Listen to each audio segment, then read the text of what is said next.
ایک صحابی کو حضرت محمد صلی اللہ علیہ وآلہ وسلم کی دعوت کا شوق ہوا۔ اس نے اپنی بیوی سے کہا، میں حضرت محمد صلی اللہ علیہ وآلہ وسلم کو اپنے گھر دعوت دینا چاہتا ہوں۔ بیوی نے کہا، ضرور دعوت دیں، یہ ہمارے لیے سعادت کی بات ہے۔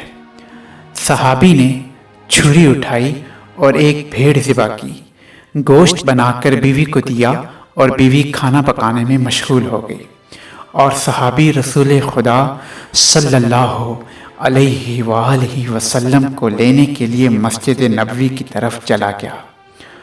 ان صحابی کے دو چھوٹے چھوٹے بچے تھے۔ ایک بیٹے نے باپ کو بھیڑ ذبح کرتے ہوئے دیکھا تھا۔ باپ کے جانے کے بعد اس نے اپنے چھوٹے بھائی سے کہا، کاش تم ہوتے تو دیکھتے کہ بابا نے بھیڑ کیسے ذبح کی تھی، کیا میں تجھے بتاؤں؟ چھوٹے بھائی نے جواب دیا، ہاں ضرور بتاؤ۔ بڑے بھائی نے چھری اٹھائی اور چھوٹے بھائی کی گردن پر رکھ کر چھری چلا دی اور اس کی گردن کاٹ دی۔ جب بچے کی چیخیں ماں کے کانوں میں پڑی تو دوڑ کر ان کی طرف آئی اور چھوٹے بیٹے کی لاش دیکھ کر اس نے بیٹے کو ڈانٹ کر کہا کہ یہ تم نے کیا کر دیا؟ بڑا بیٹا ماں سے بچنے کے لیے چھت پر دوڑا، لیکن چھت سے گر کر مر گیا۔ جب ماں نے دونوں بچوں کی لاشیں دیکھیں تو منہ پیٹ کر رہ گئی، مگر اس نے اتنے بڑے صدمے کے باوجود نبی صلی اللہ علیہ وآلہ وسلم کا کھانا پکانے میں کوئی کوتاہی نہیں کی۔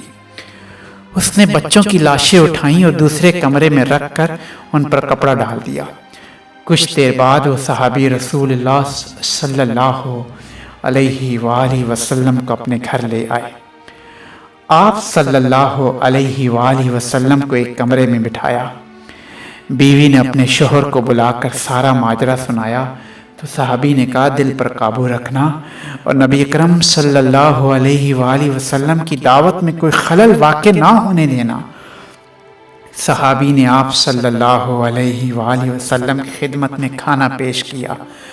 ابھی آپ نے لقمہ توڑا ہی تھا کہ جبرائیل امین علیہ السلام آپ صلی اللہ علیہ وآلہ وسلم پر نازل ہوئے اور کہا کہ یا رسول اللہ صلی اللہ علیہ وآلہ وسلم، آپ میزبان سے کہیں کہ میں اس وقت تک کھانا نہیں کھاؤں گا جب تک تمہارے بیٹے یہاں آ کر نہیں بیٹھیں گے۔ نبی اکرم صلی اللہ علیہ وآلہ وسلم نے میزبان سے فرمایا، اپنے دونوں بیٹوں کو بھی یہاں بلا لو۔ میزبان نے کہا، یا رسول اللہ صلی اللہ علیہ وآلہ وسلم، دونوں بچے ہیں، کھیلنے کے لیے کہیں باہر گئے ہوئے ہیں، وہ پتہ نہیں کب واپس آئیں، آپ بسم اللہ کریں اور کھانا کھائیں۔ نبی صلی اللہ علیہ وآلہ وسلم نے فرمایا، یہ ناممکن ہے کیونکہ یہ اللہ کا حکم ہے۔ صحابی نے عرض کیا، یا رسول اللہ صلی اللہ علیہ وآلہ وسلم، میرے بیٹے مر چکے ہیں۔ اور پھر ان صحابی نے سارا ماجرا آپ کو سنایا۔ آپ صلی اللہ علیہ وآلہ وسلم نے فرمایا، ان کے جنازے یہاں پر لاؤ۔ صحابی اٹھے اور دونوں بیٹوں کے جنازے لے آئے۔ نبی اکرم صلی اللہ علیہ وآلہ وسلم نے ان کی زندگی کے لیے اللہ سے درخواست کی۔ اللہ نے آپ کی درخواست کو قبول کیا، آپ کی دعا کو قبول کیا اور بچے زندہ ہو گئے۔ پھر بچوں نے آپ کے ساتھ مل کر کھانا کھایا۔ امید کرتا ہوں یہ ویڈیو بھی آپ کو بہت اچھی لگی ہوگی۔ بہت جلد ایک اور ویڈیو لے کر حاضر ہوں گا۔ اللہ حافظ۔